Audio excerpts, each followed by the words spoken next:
నిన్నగాక మొన్న హరీష్ రావు గారు ఒక మాట అన్నాడు, రైతు రుణమాఫీ చెయ్యి, రైతు రుణమాఫీ చేస్తే రాజీనామా చేస్తా అన్నాడు. నేను ఈ వేదిక మీద నుంచి మాట ఇస్తున్నా, రామప్ప దేవాలయం శివుడి సాక్షిగా, సమ్మక్క సారలమ్మ సాక్షిగా, 1000 స్తంభాల గుడి సాక్షిగా, అక్కడి సూర్యుడు ఇక్కడ ఉదయించిన, భూమి ఆకాశం తిరగబడ్డా, తుఫానులు వచ్చినా, భూకంపం వచ్చినా, భూమి బద్దలైనా, నేను మాట ఇస్తున్నా 15 ఆగస్టు లోపల తెలంగాణ రైతాంగానికి 15 ఆగస్టు లోపల తెలంగాణ రైతాంగానికి 2 లక్షల రూపాయల రుణమాఫీ చేసి తీరుతా. హరీష్ రావు అన్నావు కదా సిద్దిపేటకు రాజీనామా చేస్తా అని, రాజీనామా పత్రం జేబులో పెట్టుకో. 15 ఆగస్టు నాడు నీతో మాట్లాడతా బిడ్డ, మాట మీద ఉండాలి. నీ మామలాక మాట ఇచ్చి మాట తప్పి దళితుని ముఖ్యమంత్రి చేస్తా, లేకపోతే తలకాయ నరుకుంటాని తలకాయ లేని మాటలు మాట్లాడతాం అనుకుంటున్నావేమో. 15 ఆగస్టు నాడు నీతో మాట్లాడతా. దేశానికి స్వతంత్రమే కాదు, రైతులకు కూడా ఆర్థిక స్వతంత్రం తీసుకొచ్చే రోజు 15 ఆగస్టు 2 లక్షల రుణమాఫీ చేస్తా. ఆయనలో నీతో మాట్లాడతా. ఇవాళ ఆశామాషిగా సవాళ్లు స్వీకరించిన సిద్దిపేట చెప్పుడు కాదు, జేబుల రాజీనామా పత్రం పెట్టుకో.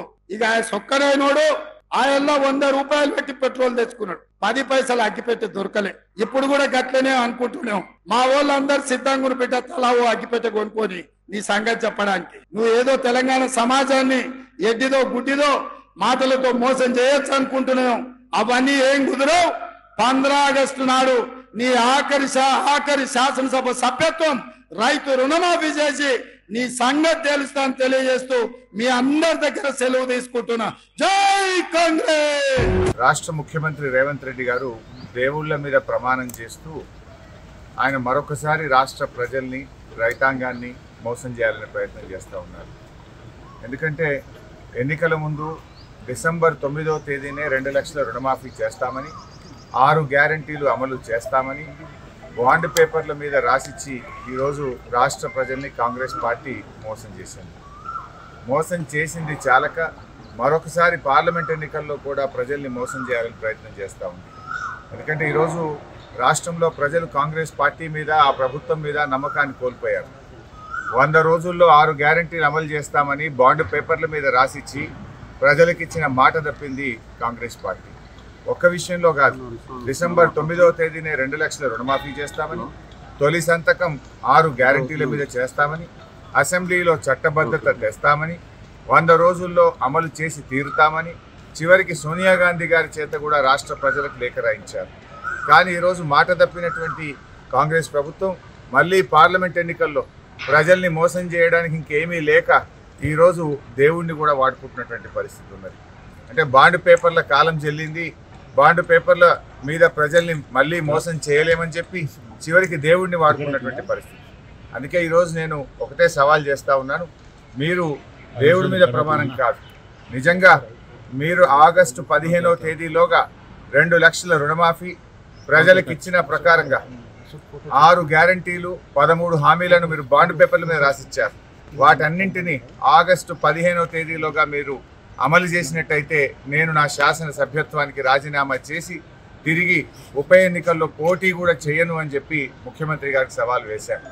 ముఖ్యమంత్రి గారు కూడా గన్ పార్క్కి వచ్చి మేధావుల సమక్షంలో తన రాజీనామా పత్రాన్ని కూడా మేధావులకు అందించాలని చెప్పి నేను డిమాండ్ చేశాను. ఆయనే ముందు నన్ను అడిగాడు, హరీష్ నీ రాజీనామా పత్రం జేబులో పెట్టుకోమని. నేను నా రాజీనామా పత్రం తీసుకొని ఈరోజు గన్ పార్క్ దగ్గరికి బయలుదేరుతా ఉన్నాను. మీరు రండి, మీ రాజీనామా పత్రం పెట్టండి, నా రాజీనామా పత్రం మేధావుల చేతిలో పెడదాం. ఒకవేళ మీరు అమలు చేసినట్టయితే నా రాజీనామా పత్రాన్ని స్పీకర్ గారికి పంపిస్తాము. మీరు అమలు చేయలేకపోతే మీ రాజీనామా పత్రాన్ని గవర్నర్ గారికి పంపించండి. అప్పుడు ప్రజలకు నమ్మకం కలుగుతుంది. లేదంటే నువ్వు మళ్ళొక్కసారి రాష్ట్ర ప్రజల్ని మోసం చేస్తున్నావని, పార్లమెంట్ ఎన్నికల కోసం దేవుడి మీద ప్రమాణాలు చేస్తున్నామని చెప్పి ప్రజలు స్పష్టమవుతుంది. ఎందుకంటే మీకు అలవాటు, గతంలో కూడా కొడంగల్లో ఓడితే రాజకీయ సన్యాసం తీసుకుంటామని మాట చెప్పిన చరిత్ర మీకున్నది. అసెంబ్లీ ఎన్నికల్లో ప్రజలకు ఇచ్చిన మాట నిలబెట్టుకొని చరిత్ర మీకున్నది. ఇది మరొకసారి రాష్ట్ర ప్రజలు మోసపోవద్దనేదే నా ఉద్దేశం. ఎందుకంటే నా పదవి కంటే నిజంగా నువ్వు చేయాలని నేను కోరుకుంటున్నా, అమలు జరగాలనే నేను కోరుకుంటున్నా. ప్రజలకు మేలు జరగాలనే నేను కోరుకుంటున్నాను. 5 ఏళ్ల నా ఎమ్మెల్యే పదవి కంటే ఈ రాష్ట్రంలోని కోట్ల మంది ప్రజలకు రుణమాఫీ జరగడం, అక్కా చెల్లెళ్లకు 2,500 రూపాయలు మహాలక్ష్మి కింద అందడం, 42 లక్షల మంది ఆసరా పెన్షన్దారులకు డిసెంబర్లోనే 4,000 రూపాయల పెన్షన్ ఇస్తాను నువ్వు చెప్పావు. ఆ 4,000 రూపాయల పెన్షన్ అందితే అంతకంటే నాకు సంతోషం ఉండదు.